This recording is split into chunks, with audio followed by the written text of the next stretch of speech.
ಇನ್ನು ಮೇಕೆದಾಟು ಅಣೆಕಟ್ಟು ಕಟ್ಟೋದಕ್ಕೆ ನಾವು ಸಿದ್ಧರಿದ್ದೀವಿ. ತಮಿಳುನಾಡು ರಾಜಕೀಯ ಕಾರಣಕ್ಕೆ ವಿರೋಧ ಮಾಡ್ತಾ ಇದೆ. ಮೈಸೂರಲ್ಲಿ ಮುಖ್ಯಮಂತ್ರಿ ಸಿದ್ದರಾಮಯ್ಯ ಹೇಳಿಕೆಯನ್ನ ಕೊಟ್ಟಿದ್ದಾರೆ. ಕೇಂದ್ರದ ಮಧ್ಯಸ್ಥಿಕೆ ವಹಿಸಿದ್ರೆ ಡ್ಯಾಂ ಕಟ್ಟೋದಕ್ಕೆ ಸಿದ್ಧರಿದ್ದೀವಿ. ಮೈಸೂರಲ್ಲಿ ಮುಖ್ಯಮಂತ್ರಿ ಸಿದ್ದರಾಮಯ್ಯ ಹೇಳಿಕೆಯನ್ನ ಕೊಟ್ಟಿದ್ದಾರೆ. ಕಾಂಗ್ರೆಸ್ ನಾಯಕರು ಮತ್ತು ಕಾಂಗ್ರೆಸ್ ಪಕ್ಷ ಬಿಜೆಪಿ ಸರ್ಕಾರ ಇದ್ದಂತಹ ಸಂದರ್ಭದಲ್ಲಿ ಕಳೆದ ಅವಧಿಯಲ್ಲಿ ತಮ್ಮ ಹೋರಾಟವನ್ನ ತಮ್ಮ ಪ್ರತಿಭಟನೆಯನ್ನ ಕಾಲ್ನಡಿಗೆಯನ್ನ ಶುರು ಮಾಡಿದ್ದೆ ಈ ಮೇಕೆದಾಟು ಅಣೆಕಟ್ಟನ್ನ ಕಟ್ತೀವಿ ಅನ್ನುವಂತಹ ಘೋಷಣೆಯ ಮೇರೆಗೆ. ಸೊ ಅದಾಗಿ ಈಗ ಕಾಂಗ್ರೆಸ್ ಸರ್ಕಾರ ಅಧಿಕಾರಕ್ಕೆ ಬಂದು 1.5 ವರ್ಷ ಕಳೀತಾ ಬಂತು. ಎಲ್ಲಿ ಅನ್ನುವಂತ ಪ್ರಶ್ನೆ ಬಿಜೆಪಿ ನಾಯಕರು ಜೆಡಿಎಸ್ ನಾಯಕರು ಮಾಡ್ತಾ ಇದ್ರು. ಆ ಪ್ರಶ್ನೆಗೆ ಉತ್ತರಿಸುವಂತಹ ಕೆಲಸ ಸಿದ್ದರಾಮಯ್ಯ ಮಾಡಿದ್ದಾರೆ.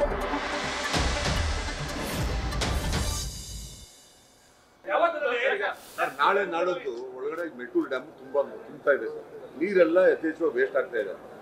ನೀವೇನಾದ್ರೂ ತಮಿಳುನಾಡು ಸರ್ಕಾರದ ಜೊತೆ ಮಾತಾಡಿ ಇಲ್ಲ ಕೇಂದ್ರ ಸರ್ಕಾರದ ಜೊತೆ ಮಾತಾಡಿ ಹೇಳೋದು ಒಂದು ಕಾಂಕ್ರೀಟ್ ಆಗಿ ಏನಾದ್ರು ಒಂದು ಕಾರ್ಯಕ್ರಮ ಆಗುತ್ತೆ ಸರ್. ಯಾಕಂದ್ರೆ ನೀರು ಸಿಕ್ಕಾಪಟ್ಟೆ ನಾವು ಮಾತಾಡಕ್ ತಯಾರಾಗಿದ್ದೀವಿ. ಮೇಕೆದಾಟು ಬಗ್ಗೆ ಅವ್ರಿಗೆ ತೊಂದರೆ ಆಗದೆ ಇದ್ರು ಕೂಡ ಅವ್ರು ಮಾತಾಡಕ್ ತಯಾರಾಗಿಲ್ಲ. ಕೇಂದ್ರ ಸರ್ಕಾರ ಪರ್ಮಿಷನ್ ಕೊಟ್ರೆ ನಾವು ಕಟ್ಟಕ್ ತಯಾರಾಗಿದ್ದೀವಿ ಮೇಕೆದಾಟು. ಸರ್ ನಾಳೆ ನಾಡದ್ದು ಒಳಗಡೆ ಮೆಟ್ಟೂರು ಡ್ಯಾಮ್ ತುಂಬಾ ತುಂಬ್ತಾ ಇದೆ ಸರ್. ನೀರೆಲ್ಲ ಯಥೇಚ್ಛವಾಗಿ ವೇಸ್ಟ್ ಆಗ್ತಾ ಇದೆ. ನೀವೇನಾದ್ರೂ ತಮಿಳುನಾಡು ಸರ್ಕಾರದ ಜೊತೆ ಮಾತಾಡಿ ಇಲ್ಲ ಕೇಂದ್ರ ಸರ್ಕಾರದ ಜೊತೆ ಮಾತಾಡಿ ಹೇಳೋದು ಒಂದು ಕಾಂಕ್ರೀಟ್ ಆಗಿ ಏನಾದ್ರು ಒಂದು ಕಾರ್ಯಕ್ರಮ ಆಗುತ್ತೆ ಸರ್. ಯಾಕಂದ್ರೆ ನೀರು ಸಿಕ್ಕಾಪಟ್ಟೆ ನಾವು ಮಾತಾಡಕ್ ತಯಾರಾಗಿದ್ದೀವಿ. ಮೇಕೆದಾಟು ಬಗ್ಗೆ ಅವ್ರಿಗೆ ತೊಂದರೆ ಆಗದೆ ಇದ್ರು ಕೂಡ ಅವ್ರು ಮಾತಾಡಕ್ ತಯಾರಾಗಿಲ್ಲ. ಕೇಂದ್ರ ಸರ್ಕಾರ ಪರ್ಮಿಷನ್ ಕೊಟ್ರೆ ನಾವು ಕಟ್ಟಕ್ ತಯಾರಾಗಿದ್ದೀವಿ ಮೇಕೆದಾಟು. ಮೇಕೆದಾಟು ಅಣೆಕಟ್ಟು ಕಟ್ಟಿದ್ರೆ ಸಾಕಷ್ಟು ಉಪಯೋಗ ಆಗುತ್ತೆ ಕನ್ನಡಿಗರಿಗೆ. ಇನ್ನು ತಮಿಳುನಾಡಿನವರು ಕೂಡ ಅದರ ಉಪಯೋಗವನ್ನ ಪಡಿಬಹುದು ಅಂತ ಕಾಂಗ್ರೆಸ್ ಸರ್ಕಾರ ಅಧಿಕಾರಕ್ಕೆ ಬರೋ ಮುಂಚೆ ಕಾಂಗ್ರೆಸ್ನ ನಾಯಕರು ಪ್ರತಿಭಟನೆಯನ್ನ ಮಾಡಿದ್ರು, ಕಾಲ್ನಡಿಗೆಯನ್ನ ಮಾಡಿದ್ರು. ಈಗ ಕಾಂಗ್ರೆಸ್ ಅಧಿಕಾರಕ್ಕೆ ಬಂದು 1.5 ವರ್ಷ ಕಳೀತಾ ಬಂತು. ಎಲ್ಲಿ ಮೇಕೆದಾಟು ಯೋಜನೆ ಮತ್ತು ಅಣೆಕಟ್ಟು ಅನ್ನುವಂಥ ಪ್ರಶ್ನೆಯನ್ನ ಬಿಜೆಪಿ ನಾಯಕರು ಜೆಡಿಎಸ್ನ ನಾಯಕರು ಸ್ಪೆಷಲಿ ಕುಮಾರಸ್ವಾಮಿ ಅವರು ಸರ್ಕಾರಕ್ಕೆ ಮಾಡ್ತಾನೆ ಇದ್ರು. ಸಿದ್ದರಾಮಯ್ಯ ಅವರಿಗೆ ಮಾಡ್ತಾ ಇದ್ರು, ಡಿ ಕೆ ಶಿವಕುಮಾರ್ ಅವರಿಗೆ ಪ್ರಶ್ನೆ ಮಾಡ್ತಾ ಇದ್ರು. ಸೊ ಆ ಪ್ರಶ್ನೆಗೆ ಉತ್ತರಿಸುವಂತ ಕೆಲಸ ಇವತ್ತು ಮಾಡಿದ್ದಾರೆ ಸಿಎಂ ಸಿದ್ದರಾಮಯ್ಯ. ಮೈಸೂರಲ್ಲಿ ಈ ಹೇಳಿಕೆಯನ್ನ ಕೊಟ್ಟಿರೋದು, ನಾವು ಅಣೆಕಟ್ಟು ಕಟ್ಟೋದಕ್ಕೆ ರೆಡಿ ಆಗಿದ್ದೀವಿ, ಆದರೆ ಕೇಂದ್ರದ ಅನುಮತಿ ಬೇಕು.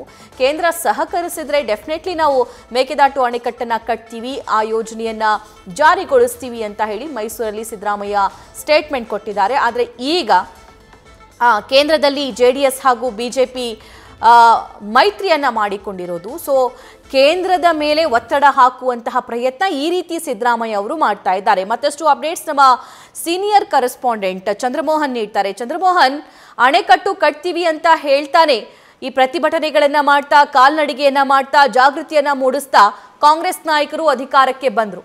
ಎಲ್ಲಿ ಅನ್ನೋ ಪ್ರಶ್ನೆ ಕೇಳ್ತಾ ಇದ್ದಂತಹ ಸಂದರ್ಭ ಸಿದ್ದರಾಮಯ್ಯ ಅವರು ನಾವು ಅಣೆಕಟ್ಟು ಕಟ್ಟೋದಕ್ಕೆ ರೆಡಿ ಇದ್ದೀವಿ, ಕೇಂದ್ರದ ಅನುಮತಿ ಬೇಕು ಅಂತ ಅಂತಿದ್ದಾರೆ. ಡೀಟೇಲ್ಸ್ ನೀಡ್ತಾ ಹೋಗೋದಾದ್ರೆ. ಹೌದು ಸಭಾ, ಈಗ ಕರ್ನಾಟಕ ಸರ್ಕಾರ ಮೇಕೆದಾಟು ಬಳಿ ಮತ್ತೊಂದು ಸಮತೋಲನ ಜಲಾಶಯವನ್ನ ಕಟ್ಟಲಿಕ್ಕೆ ಸಿದ್ಧವಾಗಿದೆ. ಇದಕ್ಕೆ ಬಜೆಟ್ ನಲ್ಲೂ ಕೂಡ ಹಣವನ್ನ ನೀಡಲಿಕ್ಕೆ ರಾಜ್ಯ ಸರ್ಕಾರ ಸಿದ್ಧವಾಗಿದೆ. ಆದ್ರೆ ಇದಕ್ಕೆ ತಮಿಳುನಾಡು ಸರ್ಕಾರದ ಆಕ್ಷೇಪ ಇದೆ. ಈ ಕಾರಣಕ್ಕಾಗಿನೇ ಈಗ ಡ್ಯಾಮ್ ಅನ್ನ ಕಟ್ಟಲಿಕ್ಕೆ ಸಾಧ್ಯವಾಗಿಲ್ಲ ಮತ್ತು ಅದರ ಚಟುವಟಿಕೆಯನ್ನು ಕೂಡ ಆರಂಭ ಮಾಡಲಿಕ್ಕೆ ಸಾಧ್ಯವಾಗಿಲ್ಲ.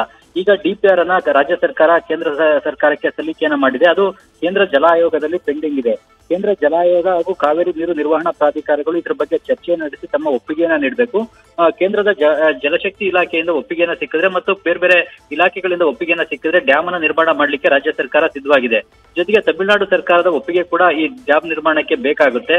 ತಮಿಳುನಾಡು ಈಗ ಕೇಂದ್ರ ಸರ್ಕಾರದ ಬಳಿನೇ ಆಕ್ಷೇಪವನ್ನು ವ್ಯಕ್ತಪಡಿಸಿ ತನ್ನ ದೂರನ್ನು ಕೂಡ ಕೇಂದ್ರ ಸರ್ಕಾರಕ್ಕೆ ಸಲ್ಲಿಸಿದೆ. ಜೊತೆಗೆ ಪ್ರಕರಣ ಕೂಡ ಸುಪ್ರೀಂ ಕೋರ್ಟ್ ನಲ್ಲಿ ಪೆಂಡಿಂಗ್ ಇದೆ. ಇದರಿಂದಾಗಿ ಈಗ ಡ್ಯಾಮ್ ನಿರ್ಮಾಣದ ಚಟುವಟಿಕೆಯನ್ನು ಆರಂಭಿಸಲಿಕ್ಕೆ ರಾಜ್ಯ ಸರ್ಕಾರಕ್ಕೆ ಸಾಧ್ಯವಾಗಿಲ್ಲ. ಈಗ ತಮಿಳುನಾಡು ಸರ್ಕಾರದ ಮನವೊಲಿಸಿ ಮತ್ತು ಕೇಂದ್ರ ಸರ್ಕಾರ ಕೂಡ ಡ್ಯಾಮ್ ನಿರ್ಮಾಣಕ್ಕೆ ಅನುಮತಿಯನ್ನ ಕೊಟ್ರೆ ಖಂಡಿತವಾಗ್ಲೂ ಕೂಡ ಕರ್ನಾಟಕದಲ್ಲಿ ಕಾವೇರಿ ಕಣಿವೆನಲ್ಲಿ ಮತ್ತೊಂದು ಜಲಾಶಯವನ್ನ ಮೇಕೆದಾಟು ಬಳಿ ನಿರ್ಮಾಣ ಮಾಡಲಿಕ್ಕೆ ಸಾಧ್ಯ ಆಗುತ್ತೆ. ಸುಮಾರು 60 TMC ನೀರು ಸಂಗ್ರಹ ಸಾಮರ್ಥ್ಯದ ಹೊಸ ಜಲಾಶಯವನ್ನ ಮೇಕೆದಾಟು ಬಳಿ ನಿರ್ಮಾಣವನ್ನ ಮಾಡಬಹುದು. ಈಗ ಮುಖ್ಯವಾಗಿ ಮಳೆ ಹೆಚ್ಚಾಗಿ ಸುರಿದಂತಹ ಸಂದರ್ಭಗಳಲ್ಲಿ ವರ್ಷಗಳಲ್ಲಿ ನೀರು ವ್ಯರ್ಥವಾಗಿ ಸಮುದ್ರವನ್ನ ಸೇರ್ತಾ ಇದೆ. ಮುಖ್ಯವಾಗಿ ಕರ್ನಾಟಕದಲ್ಲಿ ಕಾವೇರಿ ಕಣಿವೆಯ 4 ಡ್ಯಾಂಗಳಲ್ಲಿ 114 TMC ನೀರನ್ನ ಮಾತ್ರ ಸಂಗ್ರಹ ಮಾಡಿ ಇಟ್ಕೊಳ್ಳಿಕ್ಕೆ ಸಾಧ್ಯ. ಇದಕ್ಕಿಂತ ಹೆಚ್ಚಿನ ಪ್ರಮಾಣದ ನೀರು ಬಂದಂತ ಸಂದರ್ಭದಲ್ಲಿ ಅದನ್ನು ತಮಿಳುನಾಡಿಗೆ ಬಿಡಲೇಬೇಕಾಗುತ್ತೆ. ತಮಿಳುನಾಡಿನ ಬಳಿ ಮುಖ್ಯವಾಗಿ ಈಗ ಮೆಟ್ಟೂರು ಮತ್ತು ಭವಾನಿಸಾಗರ 2 ಡ್ಯಾಂಗಳು ಮಾತ್ರ ಕಾವೇರಿ ಕಣಿವೆನಲ್ಲಿವೆ. ಈ 2 ಡ್ಯಾಂಗಳಲ್ಲಿ ಸುಮಾರು 120 ರಿಂದ 130 TMC ನೀರನ್ನ ಸಂಗ್ರಹಿಸಿ ಇಟ್ಕೊಳ್ಳಿಕ್ಕೆ ಸಾಧ್ಯ.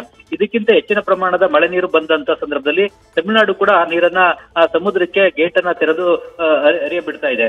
ಇದರಿಂದಾಗಿನೇ ನೀರು ವ್ಯರ್ಥವಾಗಿ ಬಂಗಾಳಕೊಲ್ಲಿ ಸಮುದ್ರವನ್ನ ಸೇರ್ತಾ ಇದೆ. ಈ ಒಂದು ನೀರನ್ನ ಈ ಹೆಚ್ಚಿನ ಮಳೆ ಸುತ್ತಂತ ಸಂದರ್ಭದಲ್ಲಿ ಇಟ್ಕೊಳ್ಬೇಕು ಅಂತಂದ್ರೆ ಮತ್ತೊಂದು ಜಲಾಶಯವನ್ನ ನಿರ್ಮಾಣ ಮಾಡ್ತಕ್ಕಂಥ ಅಗತ್ಯ ಇದೆ. ಈ ಜಲಾಶಯದಿಂದ ಎರಡೂ ರಾಜ್ಯಗಳಿಗೂ ಕೂಡ ಅನುಕೂಲ ಆಗುತ್ತೆ.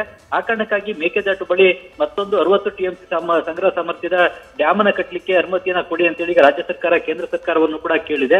ಆದ್ರೆ ತಮಿಳುನಾಡಿನ ತಗಾದೆ, ಅದರ ಆಕ್ಷೇಪದ ಕಾರಣಕ್ಕಾಗಿ ಈಗ ಕೇಂದ್ರ ಸರ್ಕಾರ ಕೂಡ ಇದ್ರ ಬಗ್ಗೆ ಒಪ್ಪಿಗೆನ ನೀಡಲಿಕ್ಕೆ ಸಿದ್ಧವಾಗಿಲ್ಲ. ಹೀಗಾಗಿ ಈಗ ಕೇಂದ್ರ ಸರ್ಕಾರವೇ ತಮಿಳುನಾಡು ಸರ್ಕಾರದ ಮನವೊಲಿಸಬೇಕು ಮತ್ತು ಇದಕ್ಕೆ ಒಪ್ಪಿಗೆನ ನೀಡಬೇಕು ಅಂತೇಳಿ ಈಗ ರಾಜ್ಯ ಸರ್ಕಾರ ಮತ್ತೊಮ್ಮೆ ಕೇಂದ್ರ ಸರ್ಕಾರವನ್ನ ಒತ್ತಾಯಿಸ್ತಾ ಇದೆ. ಜೊತೆಗೆ ಈಗ ಕರ್ನಾಟಕದಿಂದ ಕೇಂದ್ರದಲ್ಲಿ ಸಚಿವರಾಗಿರ್ತಕ್ಕಂತಹ 4-5 ಮಂದಿ ಕೂಡ ಕೇಂದ್ರದ ಮೇಲೆ ಒತ್ತಡವನ್ನ ಏರಿ ಡ್ಯಾಮ್ ನಿರ್ಮಾಣಕ್ಕೆ ಅನುಮತಿಯನ್ನ ಕೊಡಿಸಲಿ ಅನ್ನೋದು ಕರ್ನಾಟಕ ರಾಜ್ಯ ಸರ್ಕಾರದ ಮತ್ತು ಮುಖ್ಯಮಂತ್ರಿ ಸಿದ್ದರಾಮಯ್ಯನವರ ಒತ್ತಾಯ ಆಗಿದೆ. ಸಭಾ, ಥ್ಯಾಂಕ್ ಯು ಚಂದ್ರಮೋಹನ್.